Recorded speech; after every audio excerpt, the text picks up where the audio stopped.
ये जो प्लास्टिक्स दुकानों में बिकते हैं और आमतौर पर इस्तेमाल किए जाते हैं, इस पर पूरी तरीके से प्रतिबंध लग चुका है। दरअसल छत्तीसगढ़ में सिंगल यूज प्लास्टिक पर रोक को लेकर सरकार ने सख्ती बढ़ा दी है। राज्य शहरी विकास अभिकरण SUDA ने प्रदेश के सभी नगर निगमों, नगर पालिकाओं और नगर पंचायतों को निर्देश जारी करते हुए सिंगल यूज प्लास्टिक के इस्तेमाल, बिक्री और भंडारण पर पूरी तरह प्रतिबंध सुनिश्चित करने को कहा है।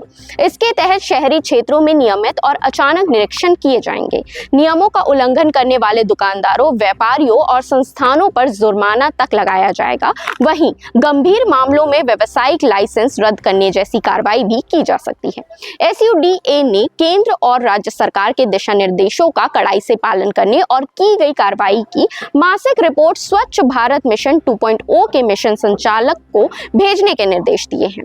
इसके साथ ही सरकार ने जन जागरूकता पर भी जोर दिया है। स्वच्छता दीदियों, NGOs और स्व सहायता समूहों की मदद से घर घर जागरूकता अभियान चलाए जाएंगे। साथ ही बाजारों, सार्वजनिक स्थलों, शैक्षणिक संस्थानों, तीर्थ व पर्यटन स्थलों पर विशेष अभियान, नुक्कड़ नाटक, चित्रकला और वेस्ट टू आर्ट प्रतियोगिताओं का आयोजन भी किया जाएगा। हालांकि आपको बता दूं कि ऐसा पहले भी शुरू हुआ था कि प्लास्टिक पर बैन लग चुका है और दुकानों में नहीं बिकता था, लेकिन ये कुछ समय तक ही चला। उसके बाद दुकान में भी बिकने लगे और लोग भी इस्तेमाल करने लगे। अब देखना ये होगा कि इस बार ये कितने दिन तक चल पाता है। इस पर आपकी क्या राय है, कमेंट करके जरूर बताइएगा और ऐसे ही अपडेट्स के लिए हमारे चैनल CG भास्कर को फॉलो एंड सब्सक्राइब जरूर करें।